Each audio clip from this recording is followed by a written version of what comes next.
Chapter 9 Establishment of Parentage. Introduction. Under early common law, a child born to unmarried parents was considered filius nullius, the child of no one. If paternity was established at all, the parents suffered the indignities of criminal bastardy proceedings, and the child had few legal rights.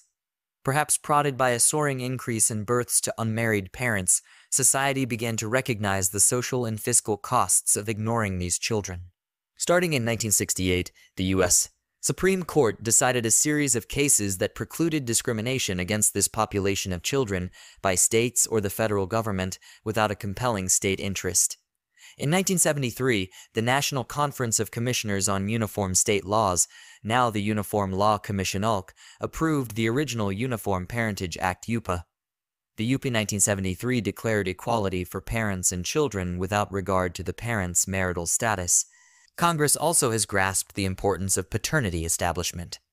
From the outset of the nation's Title IV Child Support Program in 1975, state and local child support agencies have been required to establish the paternity of all children who were born to unmarried parents who either receive public assistance benefits or have applied for IV child support services. Further, the Child Support Enforcement Amendments of 1984 required each state to permit a paternity action to be brought at any time before a child's 18th birthday, rather than allowing shorter statutes of limitations on paternity actions, as had been the practice previously. That is a minimum period. Some states allow a paternity action to be brought after the child has turned 18. Historically, paternity was proven through somewhat unreliable means, if at all. Defendants in criminal paternity proceedings were entitled to jury trials, at which evidence might consist of testimony regarding the parents' relationship and the mother's relationships with other potential fathers. Prosecutors would argue the physical resemblance of the child to the defendant by presenting the child for the judge or jury to view. Often, without an admission by the alleged father, it was difficult to establish paternity under the law. As the science of genetics advanced, courts relied on blood type testing to exclude men accused of fathering children outside of marriage. Although this represented a major step forward, it still had its limitations. Attorneys had to lay the foundation for the admission of the scientific evidence and expert testimony, which was not always uniformly accepted by the courts. Blood typing, although useful, could not reliably identify the father of a child, but could only exclude possible fathers. Nor did it provide the court a high percentage probability of paternity. Today, genetic testing typically can identify a man as the father of a child with a high degree of accuracy. The procedure of scientific testing for paternity has changed significantly, with DNA testing providing the most accurate results. However, genetic testing often is not necessary because the parties voluntarily acknowledge paternity. Federal legislation requires states to provide not only for civil acknowledgement procedures, but to also make such procedures available at hospitals and other birthing facilities. These advances in paternity establishment have been very important for child support efforts, as all child support orders require a legally identified parent. For some families today, however, there may be no genetic tie between the child and the child's parents, especially where the parents are of the same gender. While these families historically may not have been able to establish legal parentage under state law, states began recognizing same-sex marriage in 2023, thereby changing the legal landscape for same-sex couples and their children. In 2015, the U.S. Supreme Court recognized the constitutional right of same-sex couples to marry, justified in part by the need to protect children born to these couples. Benefits of parentage establishment. Establishing parentage provides benefits not only to the child, but also to the parents who are ensuring that their child has the same rights as a child born to married parents. A finding of parentage provides the child an opportunity to develop important relationships with both parents. Once parentage is legally established, a child gains certain rights and privileges. These include financial support, rights to a parent's medical and life insurance benefits, inheritance rights, and rights to Social Security and, under certain circumstances, veterans' benefits. It can be important for the health of the child for doctors to have knowledge of both parents' medical history. Both parents also benefit from a legal determination of parentage. Benefits to the custodial parent include financial assistance with the costs of raising the child and allocation of the responsibility to provide medical coverage for the child. Benefits to the non-custodial parent include being named on the child's birth certificate, being able to establish a parenting time plan or seek custody of the child, and being able to inherit from the child. Because of these benefits, the flexibility, efficiency, and modernization in child support enforcement programs rule contained a new provision that gives states the flexibility to allow applicants for child support services to request help with establishing paternity only, so long as both parents reside in the state. Overview of federal law. As a condition of receiving federal funds, Congress has required states to establish a number of laws and procedures related to paternity establishment. Therefore, although states have flexibility with regard to procedure, methods of paternity establishment are fairly uniform throughout the country. Paternity acknowledgement. The Omnibus Budget Reconciliation Act of 1993 (OBRA 93) required all states, as a condition of receiving federal funds, to adopt a civil process for voluntarily acknowledging paternity that includes a hospital-based program for parents to voluntarily acknowledge paternity around the time of their child's birth. The acknowledgement procedures must explain the rights and responsibilities of acknowledging paternity and include due process protections. The Personal Responsibility and Work Opportunity Reconciliation Act of 1996 (PR-WORA) modified and expanded the required paternity acknowledgement procedures. While in-hospital paternity acknowledgement remains most effective, PR-WORA also requires that, as a condition of receiving federal funds, state birth records agencies must offer paternity establishment services. PR-WORA encourages states to use other voluntary paternity resolution methods as needed and with the same notice requirements. Before signing the acknowledgement, both the mother and the alleged father must receive notice, orally or through the use of video or audio equipment and in writing, regarding the alternatives to, the legal consequences of, and the rights and responsibilities that result from the acknowledgement. In each state, the parent's completion of a voluntary paternity acknowledgement must create a legal finding of paternity. Some states allow the voluntary acknowledgement process to be used by same-sex couples to establish parentage for their child conceived through assisted reproductive technologies. The state may use one form for both opposite-sex and same-sex couples, or the state may elect to use different forms. The UP 2017 provides that voluntary acknowledgments of parentage may be signed by intended and presumed parents regardless of gender, in addition to alleged genetic fathers. Although each state designs its own acknowledgement form, the Federal Office of Child Support Enforcement (OCS) has issued a list of required and optional data elements for paternity acknowledgement affidavits. Required data elements. A state paternity acknowledgement form must include the following data elements: the current full names of the mother, father, and child, the Social Security numbers SSNS of the mother and father, the dates of birth of the mother, father, and child, the addressees of the mother and father, the birthplace of the child's city, county, and state. A brief explanation of the legal significance of signing the acknowledgement and a statement that both parents have 60 days to rescind the acknowledgement. A clear statement signed by both parents indicating they understand that signing the acknowledgement is voluntary and that they understand what their rights, responsibilities, alternatives, and consequences are. Signature lines for the mother and father, and signature lines for witnesses or notaries, along with notary seal. Optional data elements. In addition to the required elements, OCS recommends the following optional data elements: daytime phone number mother and father, birthplace mother and father city, county, and state, hospital of birth child, gender of child, father's employer, ethnicity of father, medical insurance, maiden name of mother, place where acknowledgement or affidavit was completed, offer of name change for child, signature line for guardian ad litem or legal guardian of minor S, three-way signature offered on form husband, wife, and biological father.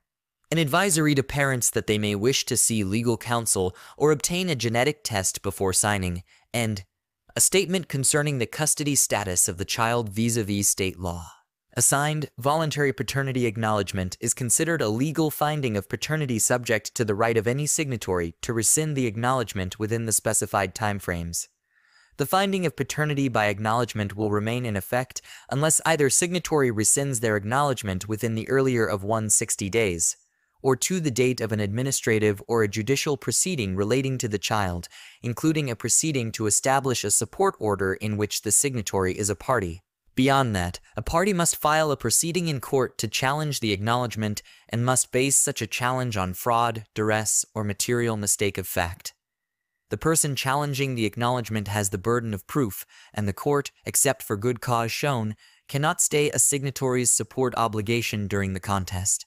Federal law requires states to accept rescission of a paternity acknowledgement if made within the time periods as set forth above.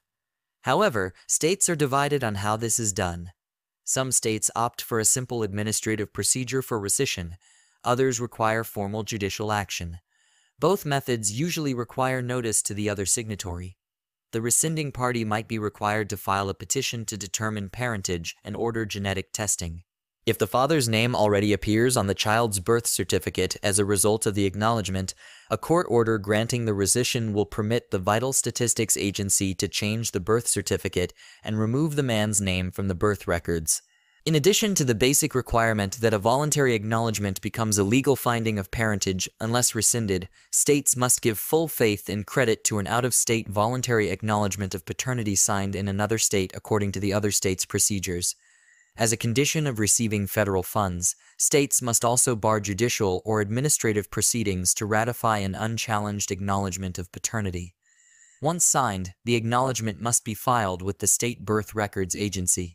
If a state enacts either the UP 2017 or the UP 22, its law will comply with many of these federal requirements. For example, Section 311 of the UP 2017 provides that a court must give full faith and credit to a parentage acknowledgement effective in another state if the acknowledgement was in a signed record and otherwise complies with the law of the other state. Also, Section 308 limits any rescission to a maximum of 60 days from the date the acknowledgement is filed. Section 309 permits a collateral court challenge after 60 days only within 2 years after the acknowledgement is filed and must be based on fraud, duress, or material mistake of fact. Importantly, the local law of the state that established parentage governs the order. Prohibition against jury trials. Historically, state laws determined whether respondents in paternity cases had a right to jury trials. The 1973 version of the UPA prohibited jury trials in parentage proceedings on the basis that the use of jury trials is not desirable in such emotional atmospheres. Congress agreed.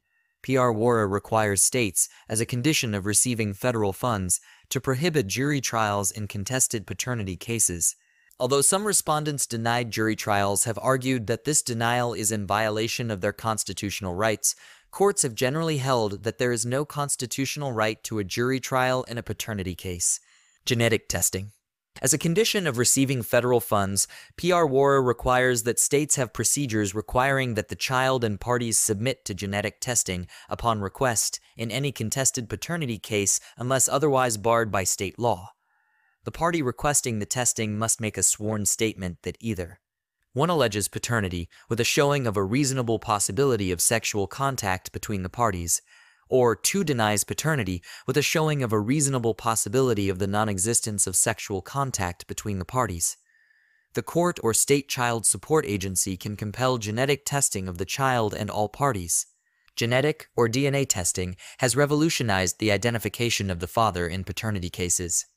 Based on genetic information a child receives from their biological parents, genetic testing can either exclude the alleged father as the biological father or determine his paternity with a high degree of probability.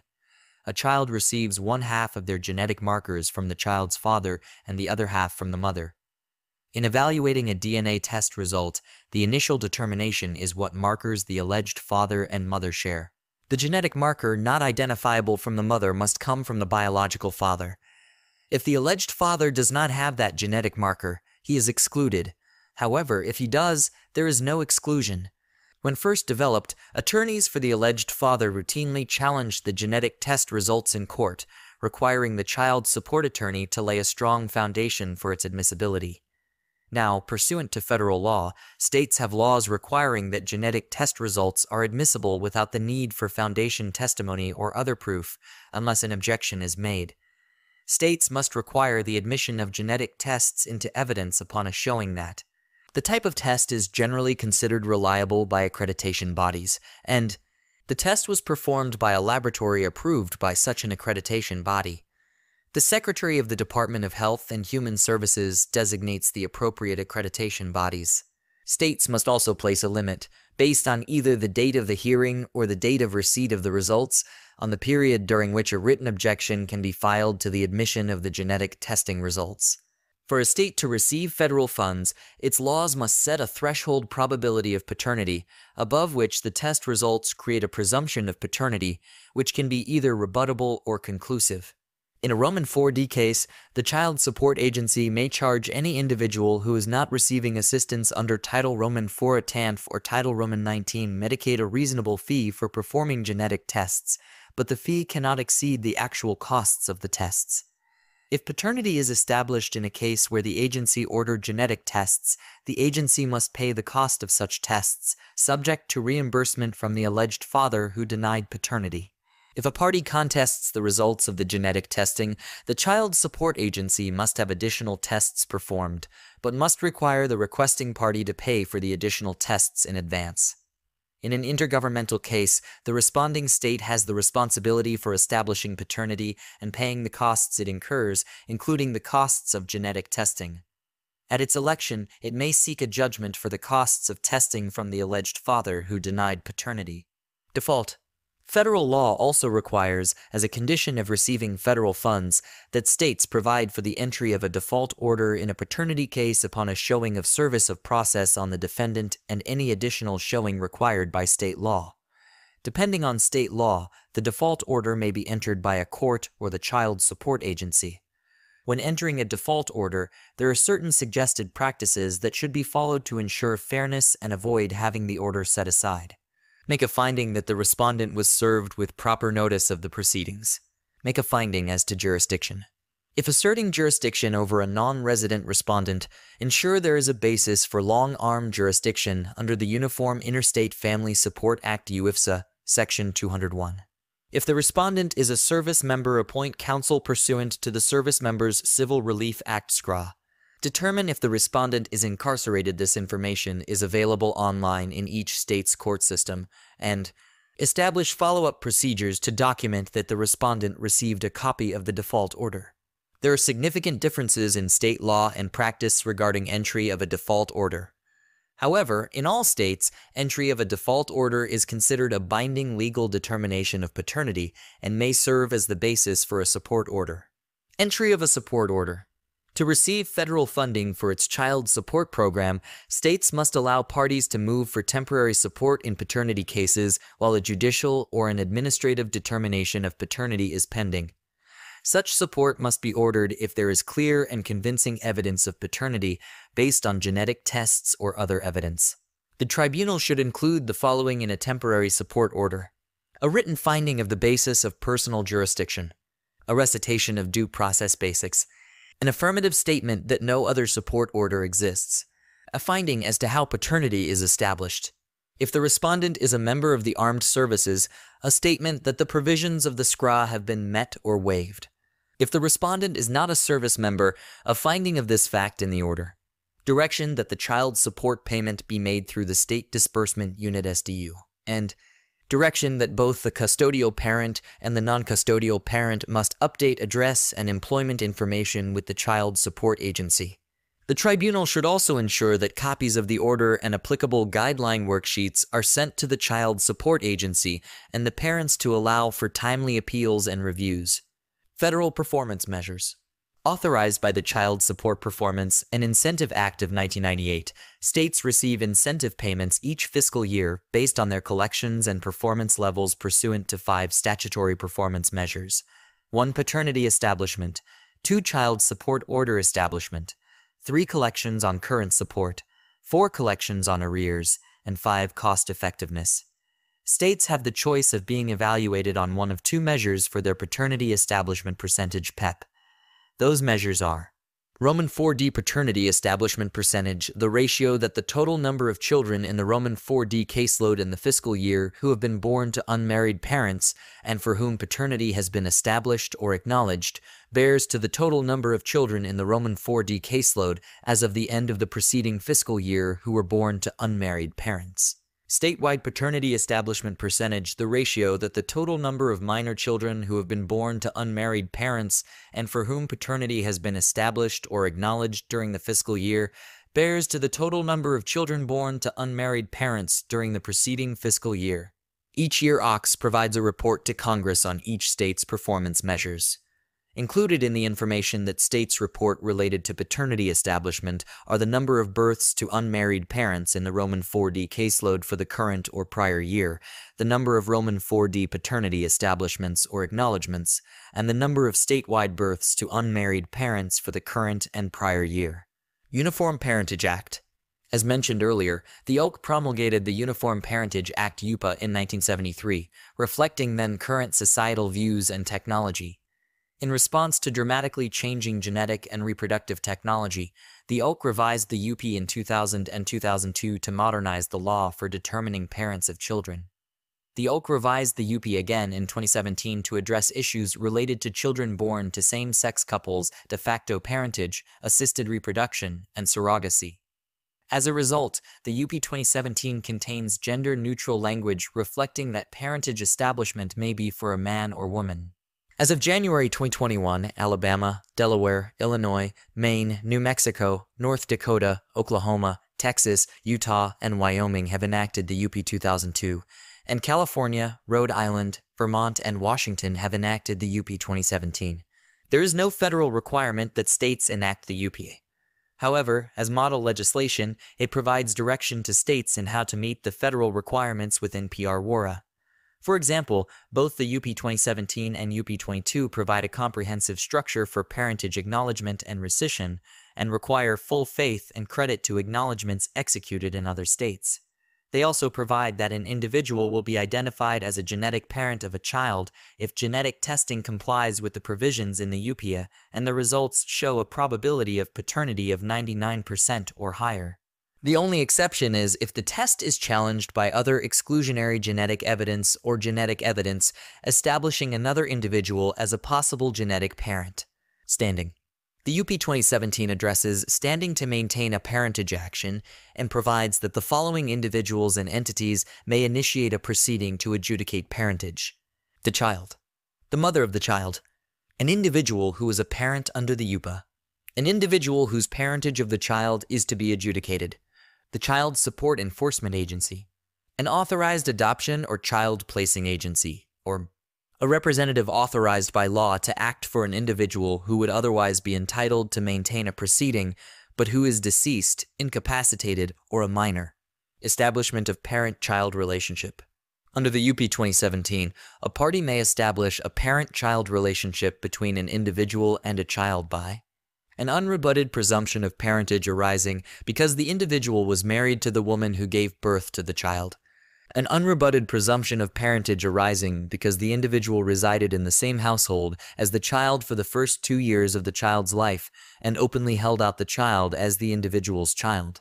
An effective acknowledgement of parentage by the individual, unless the acknowledgement has been rescinded or successfully challenged. An adjudication of parentage. Adoption of the child by the individual. The individual's consent to assisted reproduction by a woman under Article 7, which resulted in the birth of the child.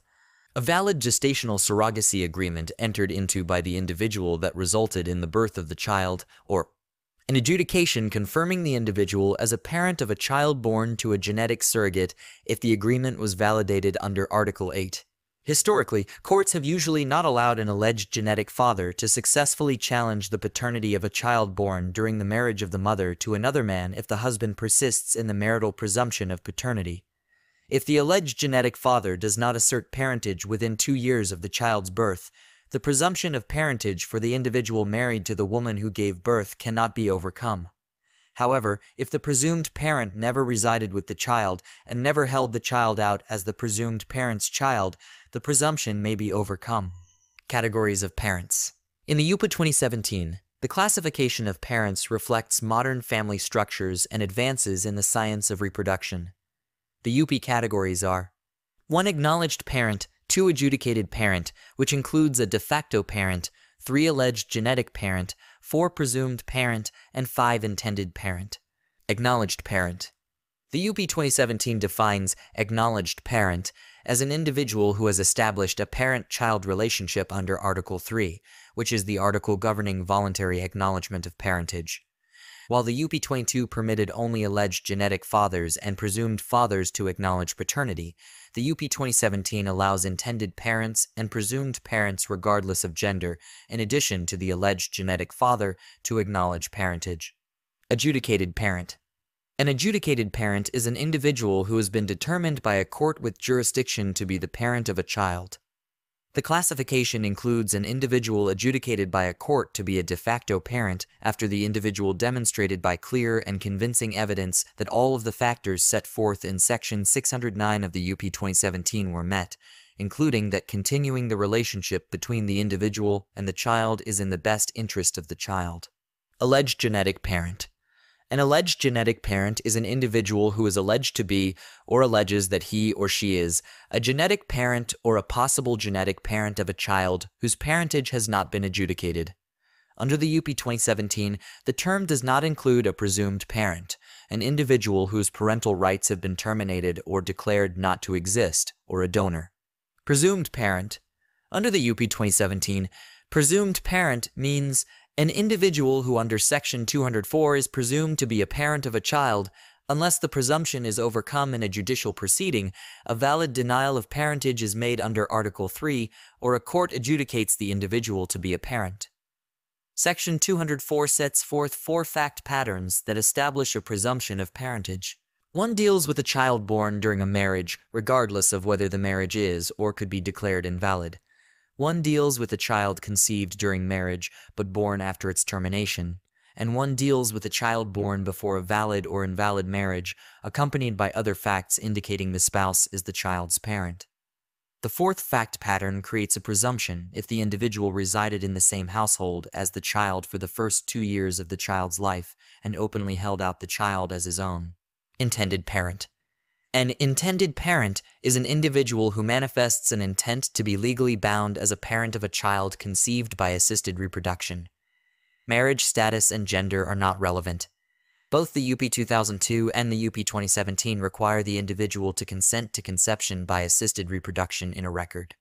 However, failure to do so is not fatal in the UP 2017 because there is an alternative way set forth in Section 704 to prove, and a court to find, intent to be legally bound as a parent. Statute of limitations. Under the UP 2017, there is no statute of limitations to adjudicate parentage for a child having no presumed, acknowledged, or adjudicated parent other than the birth mother. Therefore, a party may commence a proceeding at any time before the child becomes an adult, and a child may commence a proceeding even after becoming an adult. If there is a presumed parent, a proceeding to adjudicate the presumed parent as the parent of the child may be commenced any time before the child becomes an adult. If the action is brought by the child, it may be filed after the child becomes an adult. A party must commence a proceeding to disprove a presumed parent-child relationship before the child attains 2 years of age, unless the court determines that the presumed parent is not a genetic parent, never resided with a child, and never held out the child as the presumed parent's child, or the child has more than one presumed parent. Resolving multiple parentage claims. Because parentage under the UPA may be established in many ways, including through marriage, genetic tie, intent, or close bond to the child, the UP 2017 provides a procedure for resolving multiple parentage claims for a child. When there are competing parentage claims, Section 613 requires the court to adjudicate parentage in the best interest of the child based on the following factors. The age of the child. The length of time during which each individual assumed the role of parent of the child. The nature of the relationship between the child and each individual. The harm to the child if the relationship between the child and each individual is not recognized. The basis for each individual's claim to parentage of the child, and other equitable factors arising from the disruption of the relationship between the child and each individual or the likelihood of other harm to the child. The UP 2017 also affords states 2 options for the number of legally recognizable parents for a child. The first option, set forth as alternative A in Section 613, is that a court is prohibited from adjudicating more than 2 parents for a child.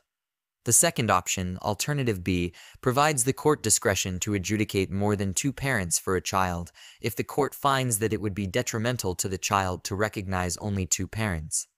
Alternative B reflects an emerging trend in both legislation and case law that recognizes that in rare circumstances a court should have the ability to establish parentage in a manner that will not cause harm to the child.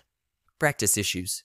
Child support attorneys should know the parentage laws of their state, including the extent to which the law recognizes non-biological parents, such as de facto parents, intended parents, and presumed parents married to the birth mother. Most cases in the Title Roman 4D program, however, involve establishing the paternity of the genetic father through an administrative or a simplified civil judicial process. The discussion below focuses on such a paternity establishment case. Frequently, although the alleged father initially denies the allegations, the case becomes uncontested at a later stage, particularly after the receipt of genetic testing results that indicate non-exclusion and a high likelihood of paternity. Nonetheless, there are important things to keep in mind when a paternity case requires court action. Basic elements of a paternity case. The following are the basic elements that the petitioner must prove to establish a prima facie case in a paternity proceeding involving a child born to unmarried parents. During the probable period of conception, the mother engaged in sexual intercourse with the alleged father, resulting in conception and birth of the child, and the alleged father is the biological father of the child. Jurisdiction. The tribunal determining parentage must have proper jurisdiction over the child support matter and the parties. Jurisdiction over the issue of child support is called subject matter jurisdiction. The petitioner must make sure that the action is filed in a forum with legal authority to determine paternity. The parties cannot confer subject matter jurisdiction by consent, nor can they waive lack of subject matter jurisdiction. Subject matter jurisdiction is critical because if the tribunal lacks it, the order is void regardless of whether the parties appeal it. Jurisdiction over the parties is called personal jurisdiction. It refers to the tribunal's legal authority to make decisions directly affecting and binding the parties. The establishment of parentage requires personal jurisdiction over both parties. By filing an action, the petitioner submits to the tribunal's jurisdiction. In order to have personal jurisdiction over the respondent must have certain minimum contacts with the forum. Such contacts can become an issue of litigation when the respondent is a non-resident of the forum state. UIFSA 2008 includes bases for long-arm jurisdiction over a non-resident. Standing. A paternity action can be brought by the mother of the child, the alleged father of the child, or the child support agency in a Roman 4D case. As discussed above, both the UP 2017 and UPA 22 extend standing in a parentage case to other parties as well. Burden of proof. Parentage actions filed in court are civil in nature. The dominant opinion throughout the country is that the proper burden of proof is a preponderance of the evidence. Service of process. After the petition or complaint is filed, obtaining proper service of process upon the respondent is critical. State or tribal civil procedure laws specify how to accomplish service. Where there is no known address for the alleged father, the Child Support Agency can access various state and government sources, including the Federal Parent Locator Service (FPLS), which includes the Federal Case Registry (FCR) and the National Directory of New Hires (NDNH). Pleadings. The pleadings in a paternity case should set out the elements for the prima facie case, as discussed above. Uncontested cases. In an uncontested paternity case, depending upon state law, there may be a simple administrative process to establish paternity without any court involvement, or the parties may agree to a consent decree. In most cases where paternity is not contested, the parents will use the acknowledgement process. All states must allow for acknowledgement of paternity without judicial ratification. Contested cases. A contested paternity case is defined under federal regulations as any action in which the issue of paternity may be raised under state law and one party denies paternity. Presumption of paternity. Under the common law doctrine known as Lord Mansfield's rule, a child born to a married woman was presumed to be the child of the woman's husband. No challenges were allowed to this presumption. In 1975, the conclusive marital presumption was almost universal in the states. A husband or wife was not allowed to challenge that presumption. Nor was a third party allowed to assert parentage. This common law doctrine continued until genetic testing results became reliable and routinely admitted in paternity litigation.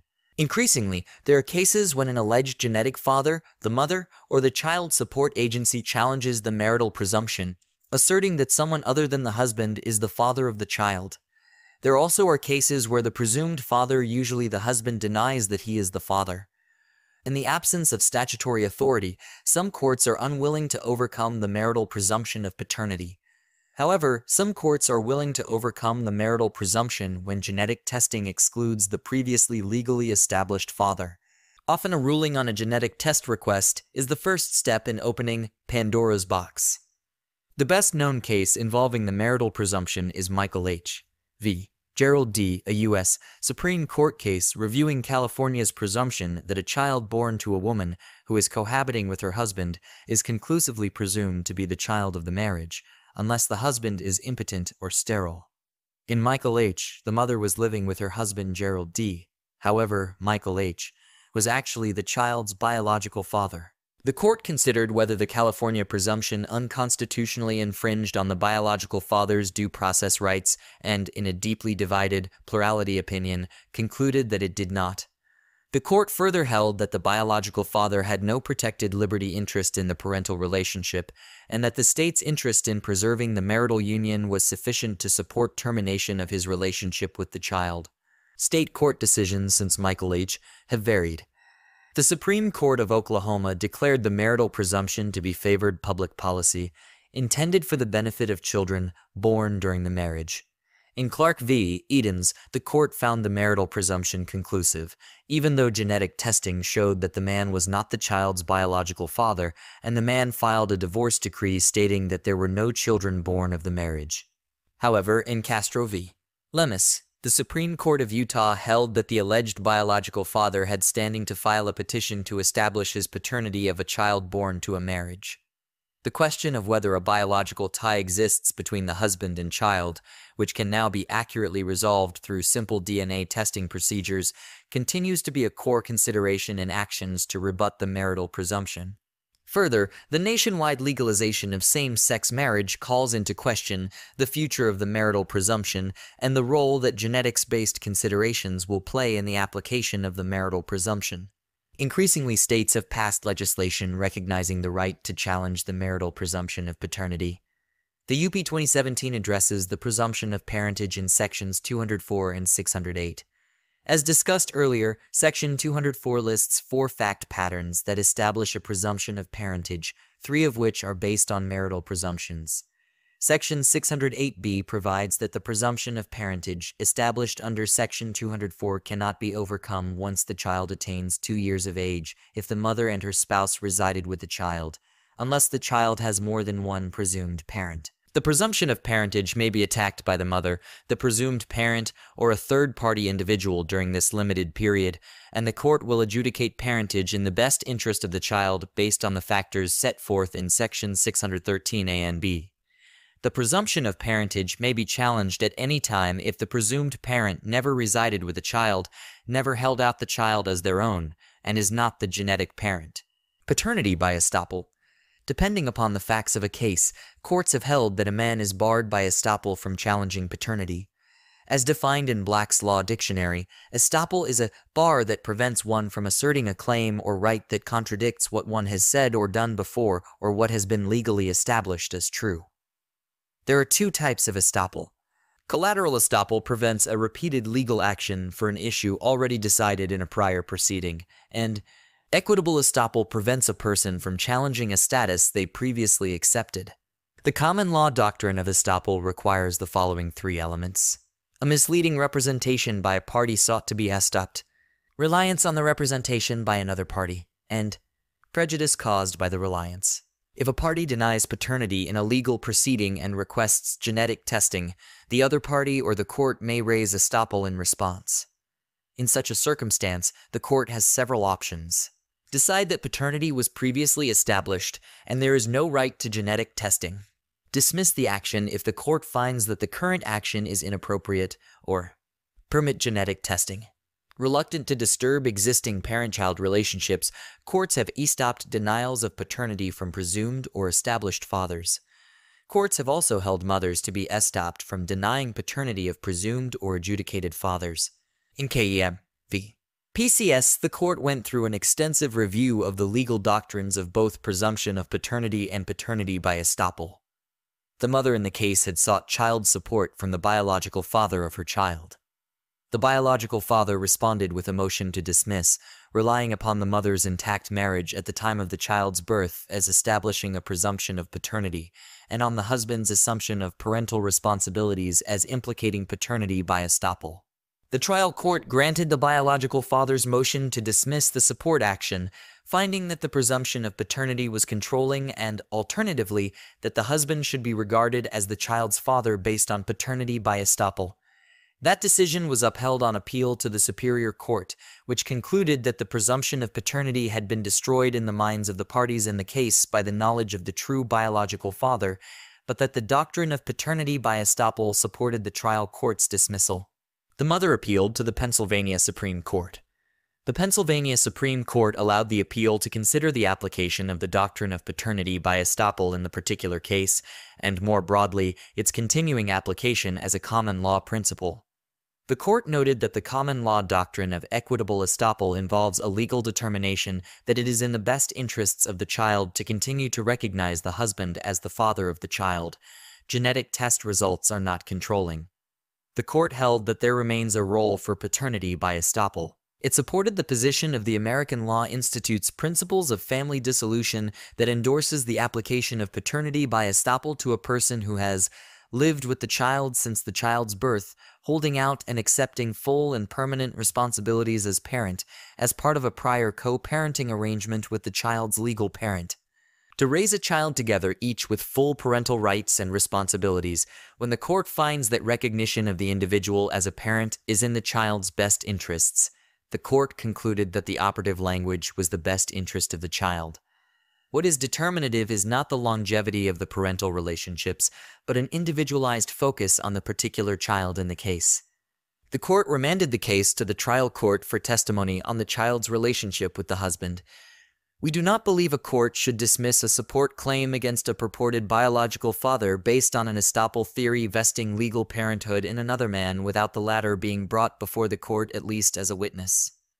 Sometimes the age of the child is determinative with regard to paternity by estoppel. In the case of WM, the Pennsylvania Superior Court ruled that the trial court was correct in concluding that paternity by estoppel was inapplicable. As a matter of law, it is impossible for a 4-month-old child to suffer any damaging trauma from the performance of genetic testing, as there has been an insufficient amount of time for any bonding to have occurred between any father and child. Admissibility of genetic test results.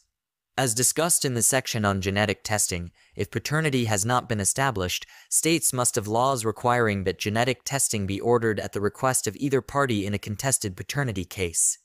Results of the testing must be admitted into evidence, and there must be a presumption of paternity if the test results meet the threshold established by the state. Any necessity for a further showing of evidence is likely only if the test results fail to establish a high probability of paternity. Disestablishment of paternity. As noted earlier, genetic testing capabilities have made the identification of a biological father so accurate that some parties attempt to overcome not only presumptions of paternity, but also previous determinations of paternity by proffering later genetic testing results that exclude the previously legally established father. This is called disestablishment of paternity. Paternity disestablishment is a challenging issue for states, and many have enacted paternity disestablishment statutes.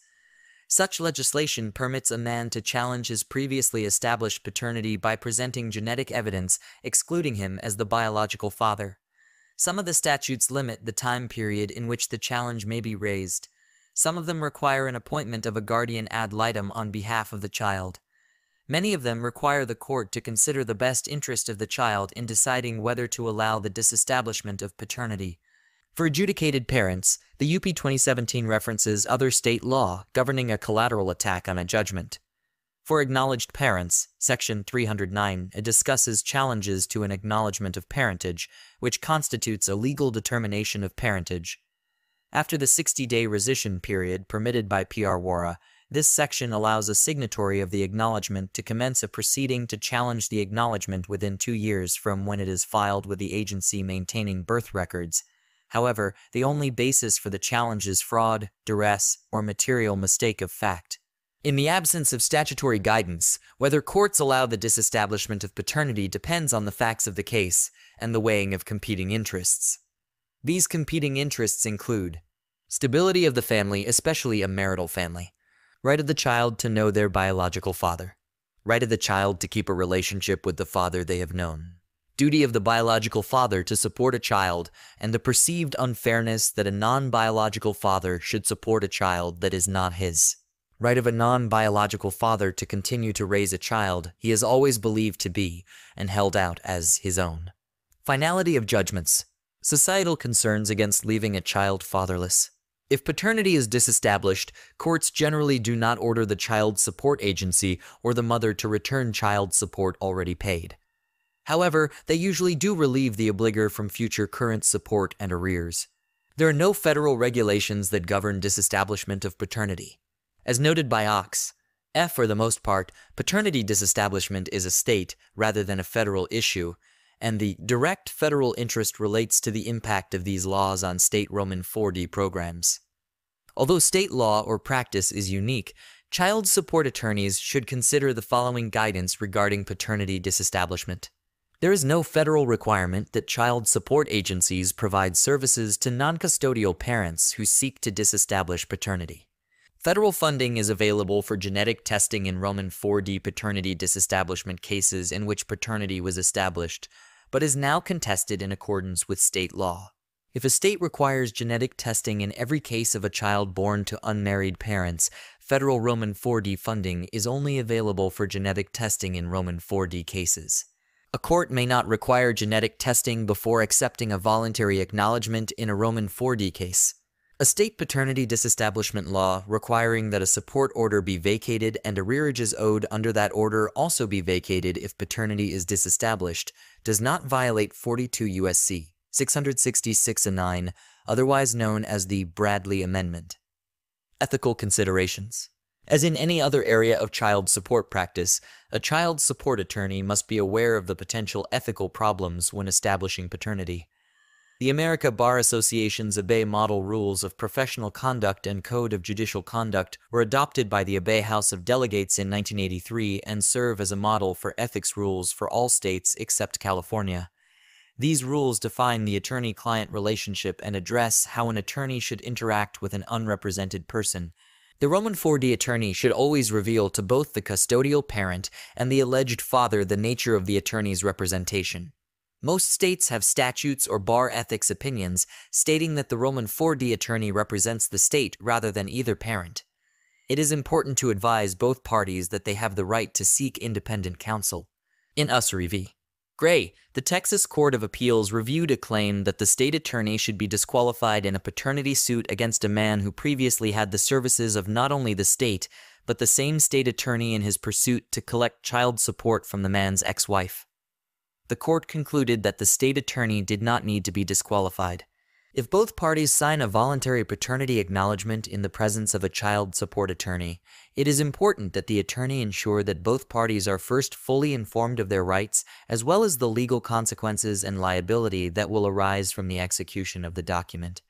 If the parties have any legal questions, the child support attorney should not give legal advice, but should advise them to seek independent counsel. Special circumstances.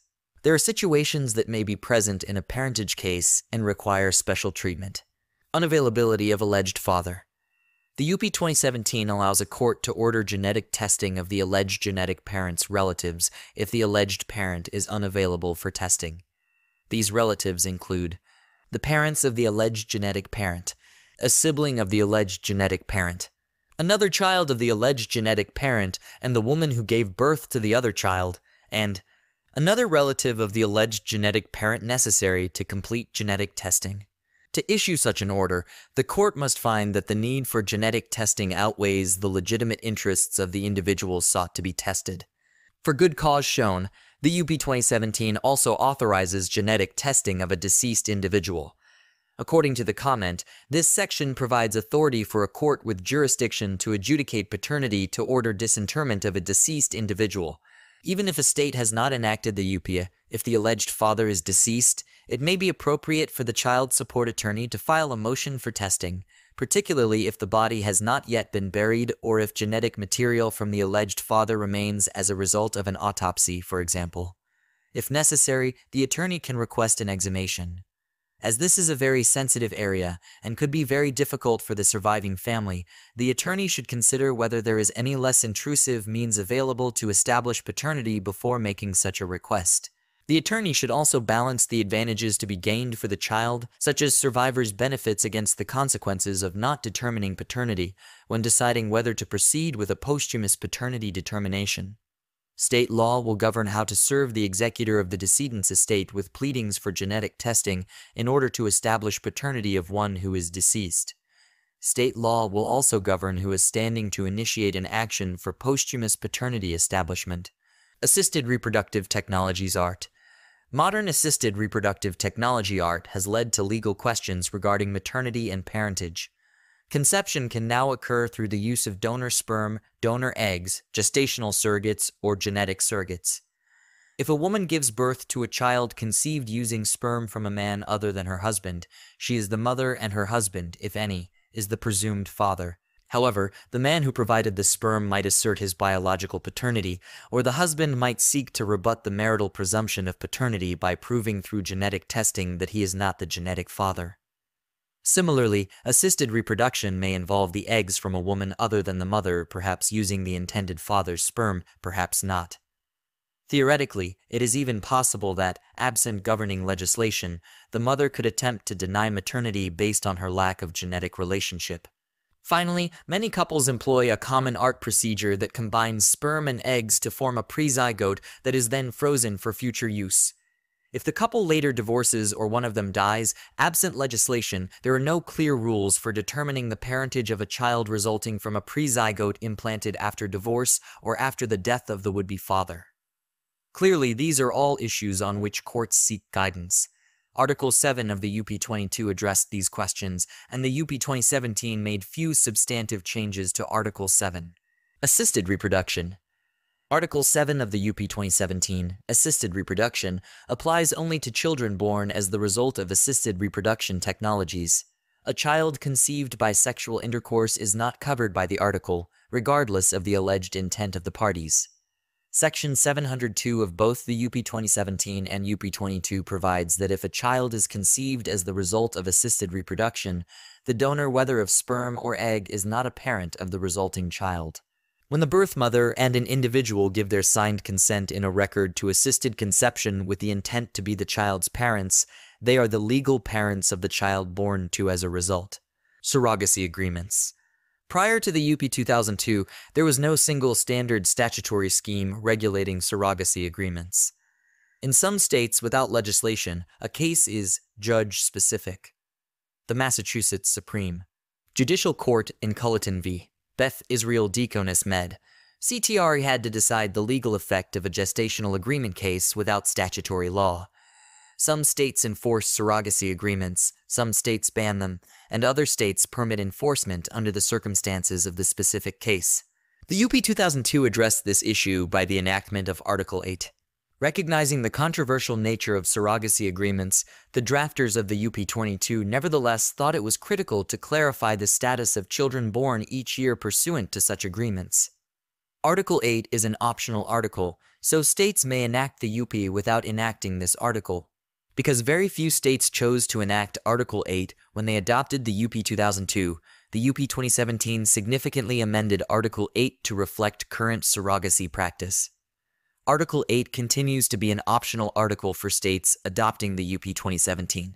The UP 2017 defines a surrogacy agreement as an agreement between one or more intended parents and a woman who is not an intended parent, in which the woman agrees to become pregnant through assisted reproduction and which provides that each intended parent is a parent of a child conceived under the agreement.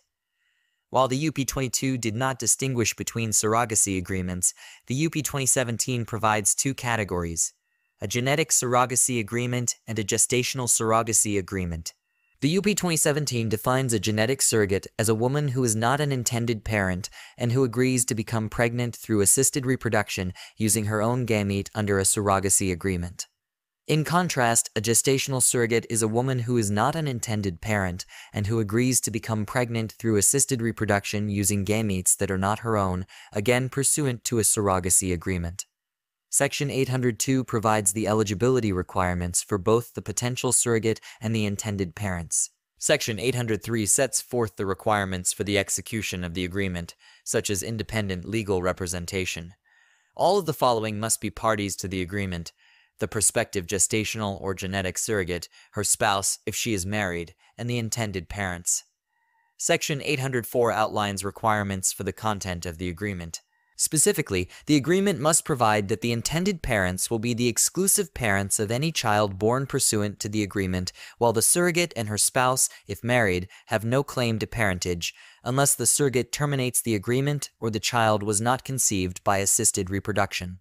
The process for validating a surrogacy agreement is different for a gestational surrogate who has no genetic relationship to the child than a genetic surrogate who is the biological mother of the child. Part 2 of Article 8 in the UP 2017 contains the special rules for gestational surrogacy agreements. Section 811 allows a party to the agreement to obtain a judgment before, on, or after the birth of a child that establishes each intended parent is a parent of the child, and the surrogate and her spouse, if any, are not parents of the child. Part 3 of Article 8 sets forth the special rules for genetic surrogacy agreements. Section 813 requires that a genetic surrogacy agreement must be validated by a court before the assisted reproduction process begins. This allows the court to make sure that all of the genetic surrogacy agreement requirements are satisfied, and that all parties entered into the agreement voluntarily and understand the terms. Same-sex couples. In Obergefell v. Hodges, the U.S., Supreme Court held that laws barring marriage between two people of the same sex are unconstitutional. An integral part of that decision was the recognition that children are harmed by laws that discriminate against same-sex parents. In 2017, the Supreme Court held in Pavan v. Smith that a state may not, consistent with Obergefell, deny married same-sex couples recognition on their children's birth certificates that the state grants to married opposite-sex couples. These cases have significantly changed the legal landscape for same-sex couples and their children. There were approximately 500 same-sex couple households in the United States in 2011. Out of those households, approximately 99,016% reported having children under the age of 18 present in the household. Not surprisingly, same-sex families and relationships break up just as opposite-sex families and relationships do. After Obergefell and Pavan, parentage laws that treat children born to same-sex couples differently than opposite-sex couples may be unconstitutional. Child support attorneys should be familiar with the parentage law related to same-sex parents, both statutory and case law of their state, as well as Obergefell and Pavan. Attorneys also should recognize that parentage laws predating Obergefell and Pavan that discriminate against same-sex couples may be unconstitutional. For same-sex parents, factors other than biology are used to define the parent-child relationship. Presumption of parentage. For a married opposite-sex couple, there is usually a statutory presumption that the husband is the father of a child conceived during the marriage, regardless of his biological relationship to the child. For same-sex couples, there is usually no similar statutory presumption in favor of the same-sex partner of the biological parent as the child's second legal parent. As explained earlier, the UP 2017 uses gender-neutral language for the marital presumption. Therefore, the presumption applies to the spouse of the birth mother regardless of gender. Courts also are starting to examine whether a statutory marital presumption of paternity in opposite-sex marriages must apply equally to establish parentage for children born to same-sex spouses. In McLaughlin v. Jones, the Arizona Supreme Court relied on Obergefell and Pavan to hold that refusing to apply that state's marital presumption equally to same-sex spouses would violate the due process and equal protection clauses of the U.S. Constitution.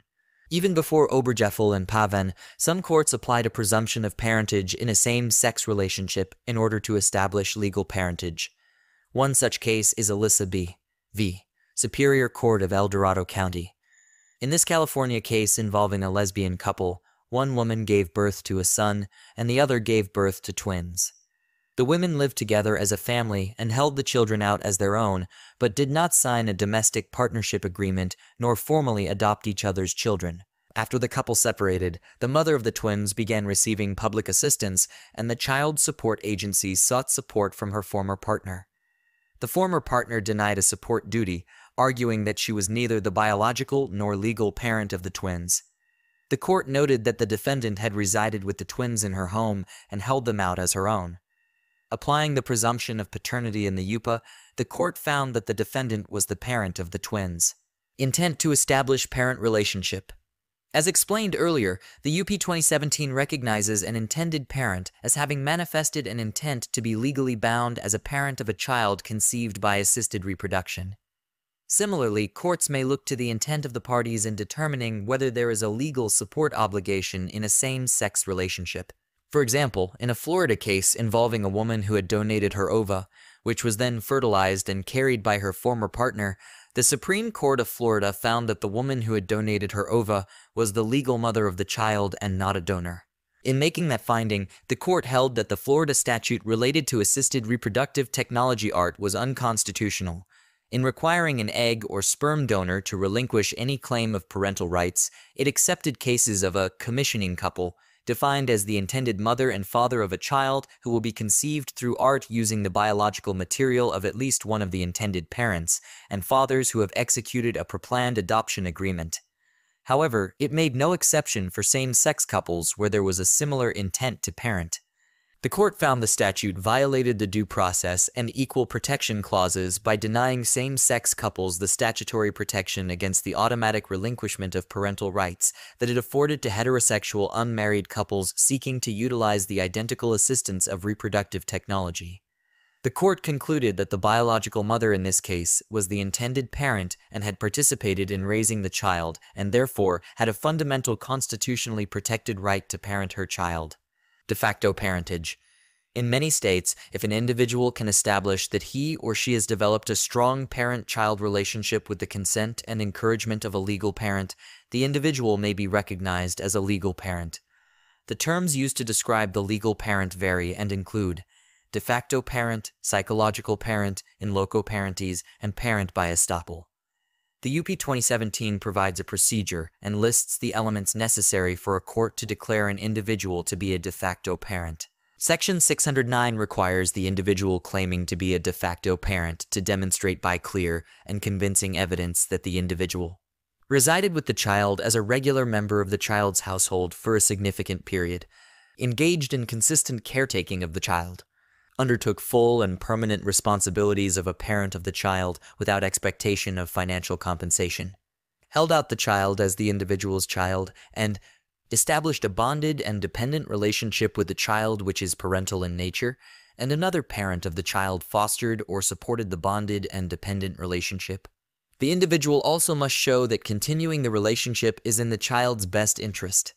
Courts have applied similar tests to recognize de facto parenthood. A case in point is the Maryland case of Conover v. Conover, which involved a divorce of a lesbian couple and the parental status of the non-birth partner.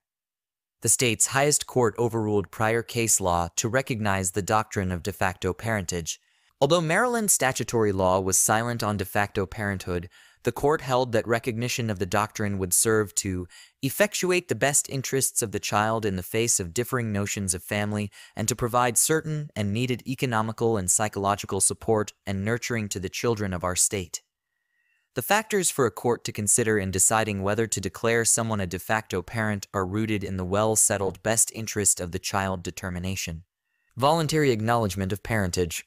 Pursuant to Peoria, every state must have a law providing that a signed acknowledgement of paternity constitutes a legal determination of paternity, subject to the earlier of at least a 60-day rescission period, or the date of an administrative or a judicial proceeding relating to the child in which the signatory is a party. The UP 2017 extends the acknowledgement process to intended and presumed parents regardless of gender.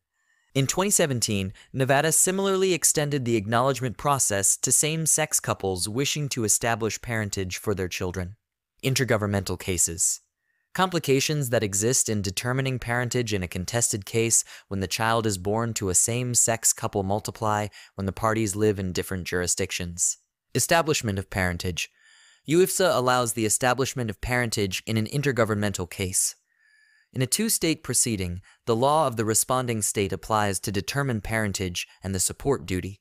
Therefore, it will be the law of the responding state that determines whether there is a legal basis to require a person who was in a same-sex relationship to pay support for a child when that person is not the child's biological or adoptive parent. Recognition of another state's determination of parentage. Issues also arise in intergovernmental cases when there is an existing order establishing parentage in a same-sex relationship. For example, assume there is an order establishing parentage and setting support that was issued in State 1 recognizing same-sex marriages. The custodial parent then seeks enforcement of the order in State 2 that does not recognize same-sex marriages. The most important governing law is the Full Faith and Credit Clause of the United States Constitution. It requires that a final judgment entered by an American court must be given as much preclusive effect it would receive in a state where it was rendered. In short, if a Maryland court issues a child support order, that order must be given as much respect in Delaware and every other state as it would receive in Maryland, and the public policy of neither Delaware nor Maryland has any bearing on the question of whether Delaware should enforce a Maryland judgment for child support involving same-sex parents. In addition to the U.S. Constitution, there is a federal statute requiring the recognition and enforcement of child support orders. The Full Faith and Credit for Child Support Orders Act FFCC-SOA. If a determination of parentage is made in the context of the child support order, FFCC-SOA requires a state to recognize that determination. At the state level, every state has enacted UIFSA 2008.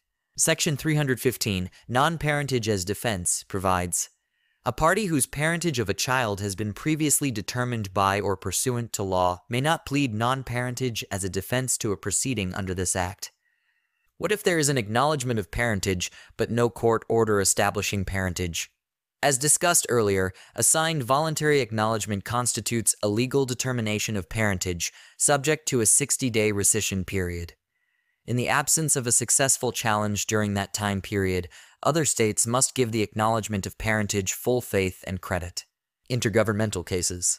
Federal child support regulations define an intergovernmental Roman 4D case as a Roman 4D case in which the non-custodial parent lives and/or works in a different jurisdiction than the custodial parent and child REN that has been referred by an initiating agency to a responding agency for services.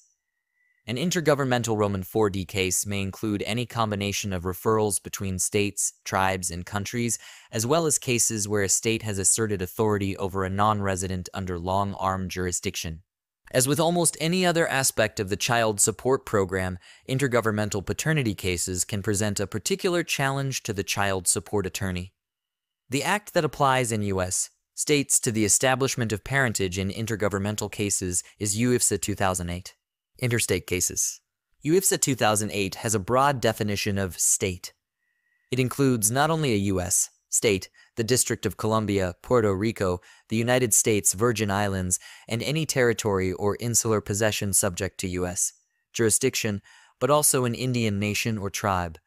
Although UIFSA includes tribes within the definition of state, there is no federal requirement that a tribe enact UIFSA as a condition of receiving federal Title Roman 4D funding.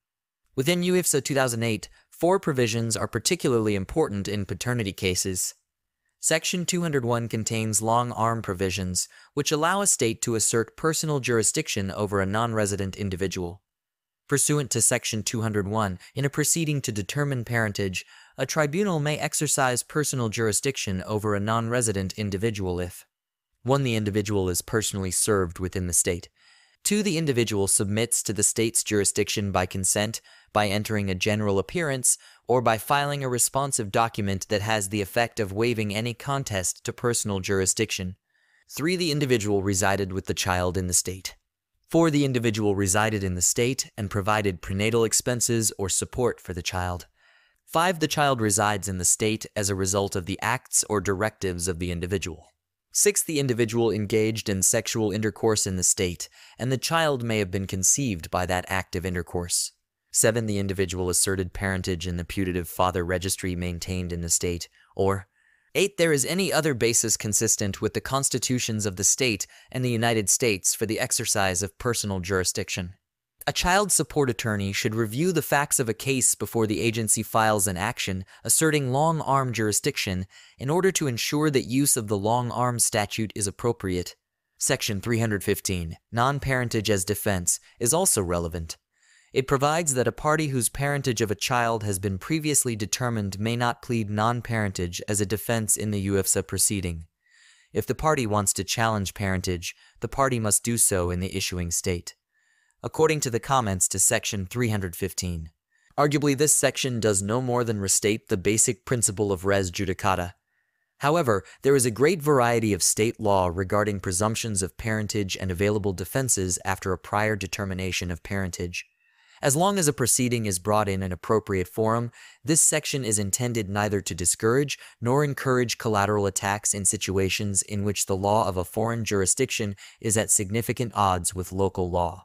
If a collateral attack on a parentage decree is permissible under the law of the issuing jurisdiction, such a proceeding must be pursued in that forum and not in a UFSA proceeding. The only collateral attack that a party may raise in the UFSA proceeding is one based on lack of due process. Section 316 presents special rules of evidence. It provides that the physical presence of a non-resident party is not required for the determination of parentage. Subsection D further provides that copies of bills for parentage testing and for prenatal and postnatal health care of the mother and child, furnished to the adverse party a certain time period prior to trial, are admissible in evidence to prove the amount of the charges and that the charges were reasonable, necessary, and customary. Subsection I states, a voluntary acknowledgement of paternity, certified as a true copy, is admissible to establish parentage of the child. Finally, Section 402, proceeding to determine parentage, authorizes a pure parentage action in the interstate context, not joined with a claim for support. According to the official comment, he mother, an alleged father of a child, or a support enforcement agency may bring such an action. An action to establish parentage under UFSA is treated identically to such an action brought interstate within the responding state. Usually, however, an action to determine parentage also includes a request for establishment of a support order. Although UFSA 2008 allows a parentage-only action, federal regulations only allow state Roman 4D agencies to provide the limited service of paternity-only services in interstate, not intergovernmental cases. Child support attorneys should be mindful that UFSA most often applies in situations where the parties reside in different jurisdictions. Federal regulations require the initiating child support agency to determine whether the non-custodial parent is in another jurisdiction and whether it is appropriate to use its one-state remedies to establish paternity and establish a support order. Only if it determines that one-state remedies are not appropriate should the agency refer an intergovernmental Roman 4D case to the appropriate state's central registry, tribal Roman 4D program, or central authority of a country for action. As noted earlier, child support attorneys should review any pleading alleging long-arm jurisdiction to ensure the facts establish one or more of UFSA's long-arm jurisdictional bases. If there is no long-arm jurisdiction, the agency can file a paternity action using UFSA's two-state process. That means the initiating state agency will complete the applicable federal forms for initiating an intergovernmental paternity action and forward them to the responding state agency for filing in the responding state, which will usually be where the respondent lives. Any hearing will be in the responding state, and the applicable laws are those of the responding state. Tribal cases. In 1996, PR WARA authorized tribes and tribal organizations to operate Title Roman 4D child support programs. Because of the sovereignty of tribes, federal regulations governing tribal Roman 4D agencies differ in some areas from those governing state Roman 4D child support agencies. For example, as noted earlier, federal regulations do not require tribes to enact UFSA. Therefore, in processing paternity cases initiated by other jurisdictions, the tribe will apply tribal law and custom. Federal regulations governing paternity establishment. Federal regulations setting paternity establishment procedures that must be part of a tribal Roman 4D program appear at 45 CFR 309-100. Like states, a tribal Roman 4D program must provide for the establishment of paternity through a voluntary acknowledgement process. However, there are no federal regulations prescribing the voluntary acknowledgement process for tribes as there are for states. Like states, tribal Roman 4D programs must have procedures requiring that, in a contested paternity case, unless otherwise barred by tribal law, the child and all other parties must submit to genetic tests upon the request of any such party. The phrase, otherwise barred by tribal law, is intended to cover situations in which, either by action of one or both of the parties or the application of tribal law, or both, paternity has already been conclusively determined and may not be reconsidered. In such cases, genetic testing to challenge the paternity determination would not be authorized.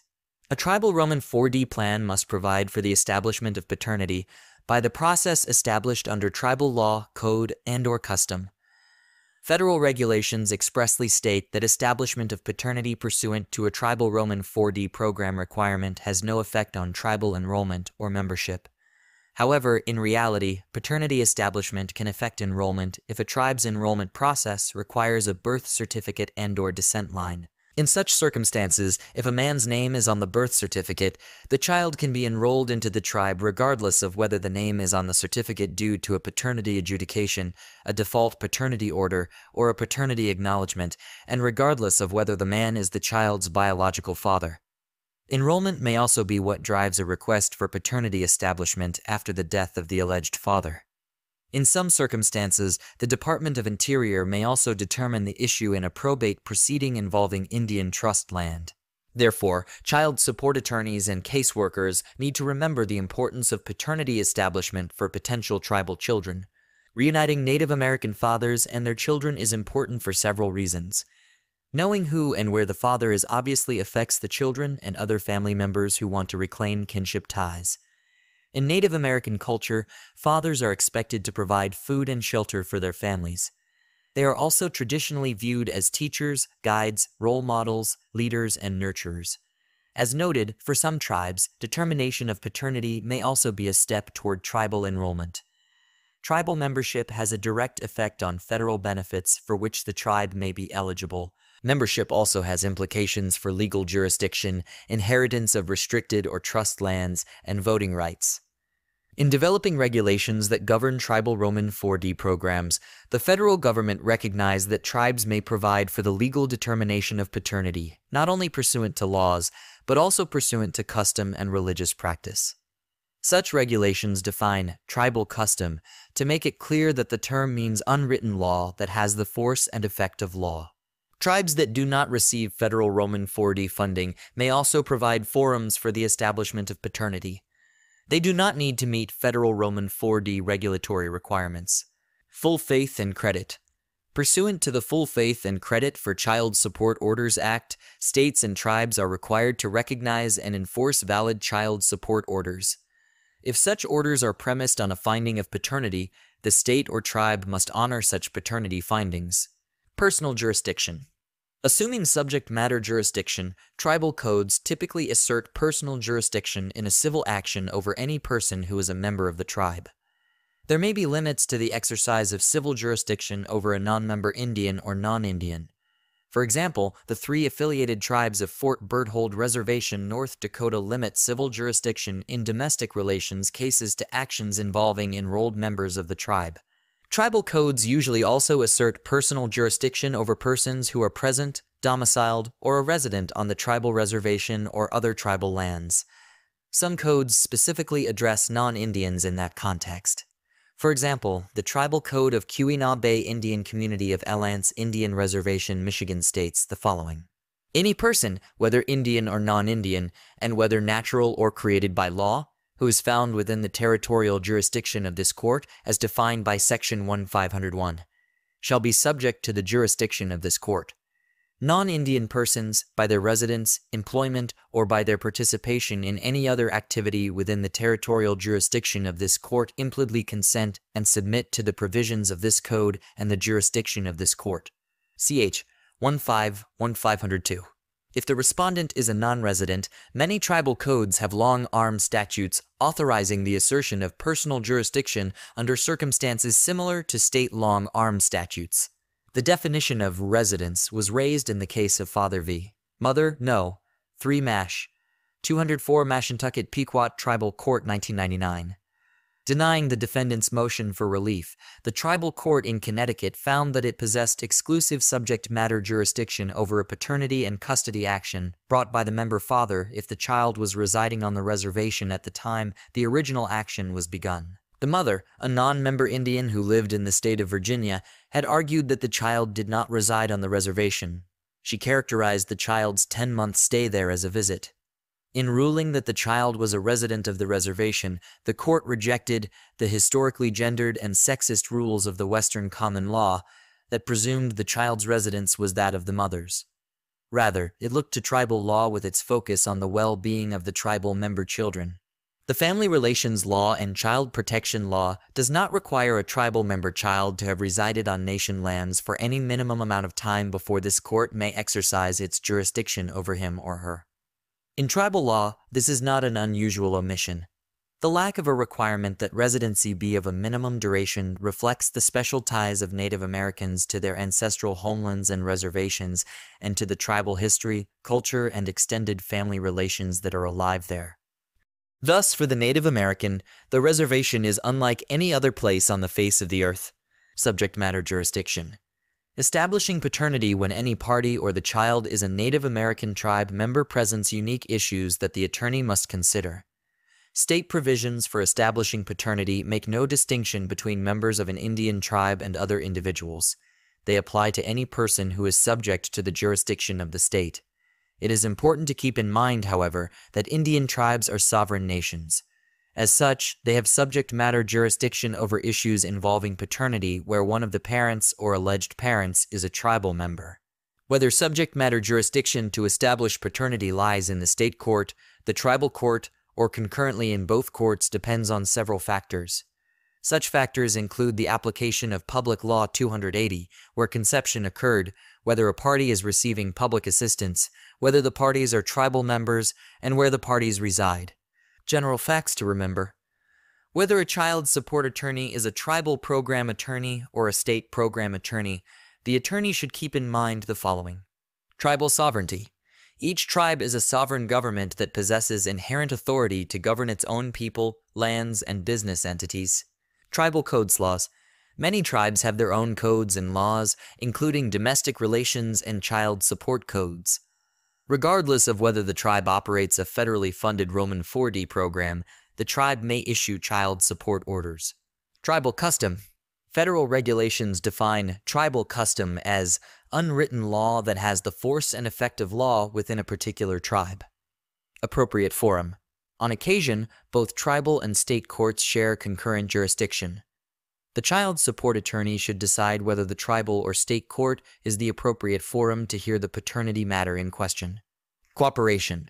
Tribal and state Roman 4D child support programs are required to respond to all requests from and cooperate with state and tribal child support agencies and recognize child support orders entered by tribes or states.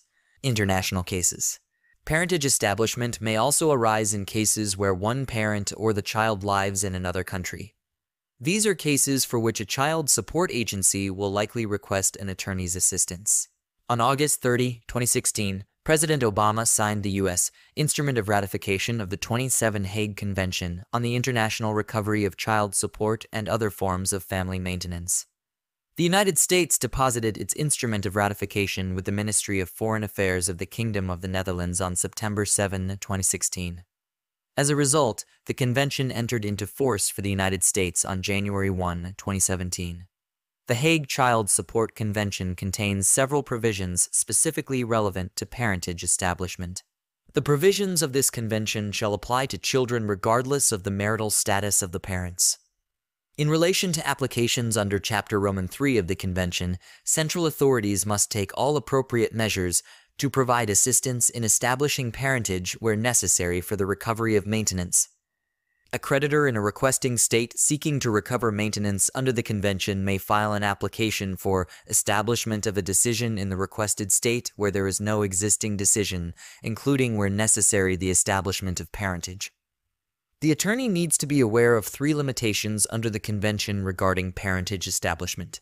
An application for the establishment of a support order, including where necessary the establishment of parentage, is only available to a creditor. A debtor cannot file an application seeking to establish parentage and support. In a convention establishment proceeding, the law of the requested state applies. There is no requirement that a convention country establish parentage, even if the child was born outside of marriage, if the requested country's laws provide for the establishment of a support order without the necessity of first establishing parentage. A creditor cannot bring an application to establish parentage only. In PR Wara, Congress for the first time included authority for the Secretary of State, with the concurrence of the Secretary of Health and Human Services, to declare reciprocity with foreign countries if certain mandatory elements are met. This legislation requires the foreign country to have in effect procedures available to United States residents for the establishment of paternity, the establishment of support orders for children and custodial parents, and the enforcement of support orders for children and custodial parents, including procedures for collection and distribution. These procedures must be available to United States residents at no cost. The law also permits states to enter into reciprocal arrangements with countries that are not the subject of a federal declaration. Unless superseded by a federal declaration, previous state declarations of reciprocity remain in effect. The international page of OX's website provides a list of the countries that have federal-level reciprocity with the United States. It also provides case processing, payment processing, and contact information, language requirements, and other information specific to each foreign reciprocating country. FRC. In addition, there are caseworkers' guides for the FRCS. The guides include information about the FRC's laws, policies, and procedures, as well as preferred forms. UIFSA 2008 includes provisions that address how child support agencies and tribunals should respond to petitions from foreign countries and requests to enforce foreign support orders. Article 7 governs proceedings under the Hague Child Support Convention. Intergovernmental child support hearings. UIFSA 2008 includes special provisions for transmitting and receiving testimony, including telephonic hearings as well as other evidence. Section 316 governs the admissibility of evidence. Under that section, the tribunal cannot require the physical presence of the non-resident applicant. The tribunal must allow the electronic transmission of documents. Additionally, the tribunal must permit a non-resident witness or party to testify by telephone, audiovisual means, or other electronic means. Section 317 explicitly authorizes a tribunal to communicate with a tribunal from outside the state, which means another state defined to include an Indian nation or tribe, foreign country, or foreign nation that does not meet UIFSA's definition of a foreign country. Section 318 is similarly broad, authorizing a tribunal to help a tribunal from outside the state with the discovery process. Federal regulations require responding state Roman 4D agencies to provide timely notice to the initiating state agency in advance of any hearing before a tribunal that might result in establishment of an order. Timely in the phrase, provide timely notice, means sufficiently in advance to provide the initiating agency the opportunity to participate and to ensure the petitioner receives notice and the opportunity to participate as well. OX defers to each state's own procedures to define adequate notice of hearings following its own due process requirements. Full faith and credit. The most important preliminary question is whether there is already a parentage determination entitled to recognition. In 1994, Congress enacted the Full Faith and Credit for Child Support Orders Act FFCC-SOA. As noted earlier, both states and tribes are subject to FFCC-SOA. It requires courts and administrative agencies to give full faith and credit to any child support order properly issued by another state or tribe with personal and subject matter jurisdiction. Therefore, if the child support order is premised on a finding of parentage, both states and tribes must give full faith and credit to that underlying determination. In addition, federal law requires states, as a condition of receiving federal funds, to have laws giving full faith and credit to a determination of paternity made by any other state, whether established through voluntary acknowledgement or through administrative or judicial processes. The statute does not address tribes. Similarly, UIFSA precludes any collateral attack on a parentage decree or a determination. A party must raise such a challenge in the issuing state, not in a UIFSA proceeding. States, but not tribes, are required to enact UIFSA. Conclusion. Parentage establishment has changed dramatically since the beginning of the Roman 4D child support program in 1975. Genetic testing has revolutionized the identification of the biological father, and paternity trials before a judge or administrative hearing officer are now the exception rather than the norm. In states that have adopted the UP, state child support attorneys rely on statutory guidance in addressing the issues of parentage, genetic testing, same-sex couples with children, assisted reproduction, and surrogacy, as well as special rules to adjudicate parentage when there are multiple parentage claims.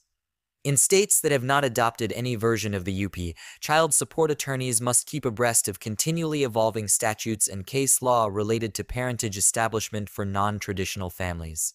Establishing parentage for children of same-sex couples requires careful representation by the child support attorney and a knowledge of the developing case law. Similarly, paternity disestablishment cases and intergovernmental parentage cases present unique challenges. When handling difficult parentage issues and cases, the child support attorney should remember that what is at stake is a legal parent-child relationship with the attendant constitutionally recognized parental rights and responsibilities.